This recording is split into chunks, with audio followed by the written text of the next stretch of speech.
മുസ്ലിം league കൊല്ലം ജില്ലാ നേതൃത്വത്തിനെതിരെ DCC president Sathyaseelan. ജില്ലയിൽ ലീഗിന് പറയത്തക്ക അടിത്തറയില്ലെന്ന് സത്യശീലൻ പറഞ്ഞു. കോർപ്പറേഷനിൽ 5 സീറ്റ് നൽകിയതിൽ ഒന്നിൽ പോലും ജയിക്കാനാകാത്തത് മുസ്ലിം ലീഗ് ജില്ലാ നേതൃത്വത്തിന്റെ വീഴ്ചയാണെന്നും സത്യശീലൻ റിപ്പോർട്ടറോട് പറഞ്ഞു. കോൺഗ്രസ് കാലുവാരിയതിനാലാണ് കൊല്ലം കോർപ്പറേഷൻ ലീഗിന് അനുവദിച്ച 5 സീറ്റിലും തോൽക്കാൻ കാരണമെന്നായിരുന്നു മുസ്ലിം ലീഗ് ജില്ലാ പ്രസിഡന്റ് യൂനുസ് കുഞ്ഞിന്റെ ആരോപണം. എന്നാൽ ഈ ആരോപണങ്ങളെ DCC പ്രസിഡന്റ് സത്യശീലൻ പൂർണ്ണമായി തള്ളിക്കളഞ്ഞു. ലീഗിന് ജില്ലയിൽ അവർ അവകാശപ്പെടുന്ന അടിത്തറയില്ല. ലീഗ് എന്ന് പറയുന്നത് കൊല്ലത്ത് വളരെ കുറവാണ്. അതിന് വേറൊരു വ്യാഖ്യാനം കൊടുത്താൽ ശരിയാവത്തില്ല. ന്യൂനപക്ഷവും ഉണ്ട്.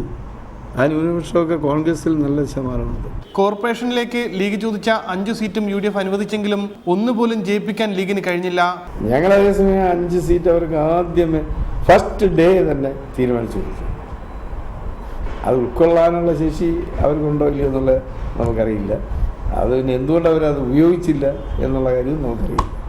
അവസാനവും 5 സീറ്റും അവർ മത്സരിക്കുകയും ചെയ്തു. തെരഞ്ഞെടുപ്പിലെ തോൽവിക്ക് കാരണം ലീഗ് ജില്ലാ നേതൃത്വത്തിന്റെ വീഴ്ചയാണ്. അത് അവർ വിലയിരുത്തണം. ഇന്ന് ആളുകളുടെ രീതി അത് നോക്കി കൈകാര്യം ചെയ്യുന്ന വന്ന വീഴ്ച വന്നിട്ടുണ്ടെങ്കിൽ അതിന് കോൺഗ്രസ് ഒരിക്കലും ഉത്തരവാദിയല്ല, UDF ഒരിക്കലും ഉത്തരവാദിയല്ല. അത് കൈകാര്യം ചെയ്ത ആളുകൾ അവരുടെ ആ വീഴ്ച എന്തുണ്ടായിട്ടുണ്ടെങ്കിലും അത് പുനഃപരിശോധിച്ച് ബോധ്യപ്പെടേണ്ടതാണ്. നിയമസഭാ തെരഞ്ഞെടുപ്പിൽ ലീഗിന് ജില്ലയിൽ സീറ്റ് നൽകുമോ എന്ന കാര്യത്തിൽ തീരുമാനമെടുക്കേണ്ടത് സംസ്ഥാന നേതൃത്വമാണെന്നും സത്യശീലൻ പറഞ്ഞു. ഉമേഷ് ബാലകൃഷ്ണൻ, റിപ്പോർട്ടർ, കൊല്ലം.